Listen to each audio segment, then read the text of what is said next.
pandemi COVID-19 telah memaksa saya dan istri saya untuk menjadi seorang guru untuk anak-anak kami. Ada banyak kesulitan yang kami rasakan.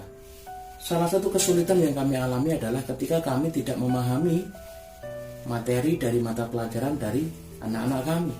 Dan tentunya ada banyak kesulitan-kesulitan yang lain. Namun terlepas dari ada pandemi atau tidak ada pandemi, sebenarnya memang tugas orang tua adalah mendampingi anak-anak mereka untuk belajar.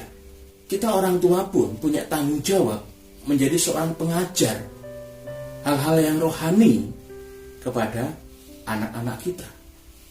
Nah, bagaimanakah orang tua bisa menjadi seorang pengajar yang baik dalam hal kerohanian kalau orang tua tidak memahami, tidak memiliki pengetahuan yang baik tentang hal-hal yang rohani? Jangan-jangan nanti orang bilang kita adalah jargoni, iso ngajar, ora iso nglakoni, repot juga. Jadi orang tua punya tanggung jawab tidak hanya mengerti, paham tentang hal-hal yang kerohanian dan mengajarkannya kepada anak-anak mereka, tapi orang tua juga punya tanggung jawab menjadi teladan untuk hal-hal yang rohani.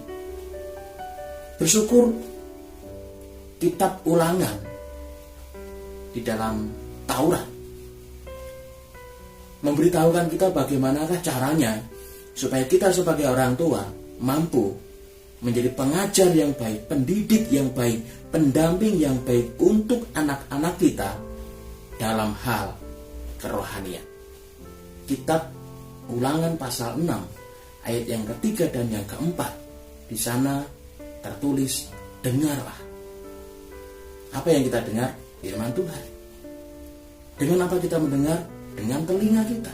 Yang kedua, saudaraku, ayat yang ke-8 dan 9 di sana diceritakan bagaimana kita harus juga mendengar firman Tuhan, tidak cukup dengan telinga kita, tetapi kita sebagai orang tua pun harus bisa mendengar firman Tuhan dengan mata kita.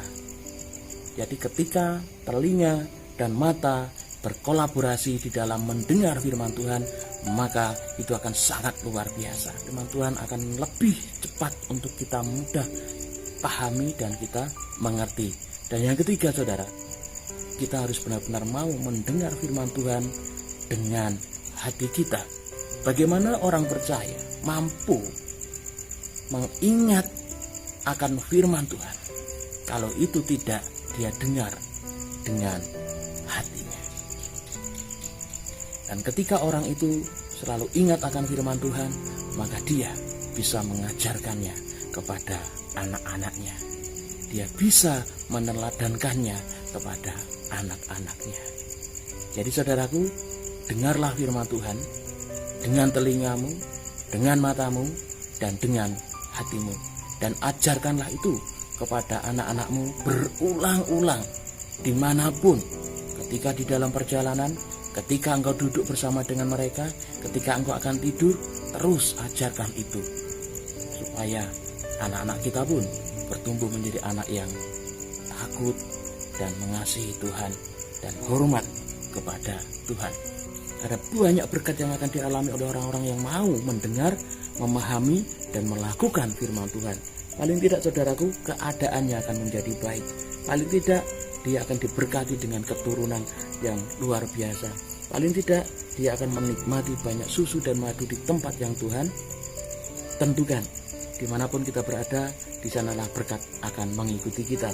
Kemenangan atas pergumulan hidup kita akan dilepaskan oleh Allah, karena kuasanya akan melepaskan kita dari setiap kesulitan-kesulitan hidup yang kita alami. Berkat-berkat secara jasmani pasti, berkat-berkat rohani akan dicurahkan oleh Tuhan, dan kita akan menjadi orang yang benar. Orang yang benar karena dibenarkan Tuhan akan bersama-sama dengan Tuhan dalam kemuliaan.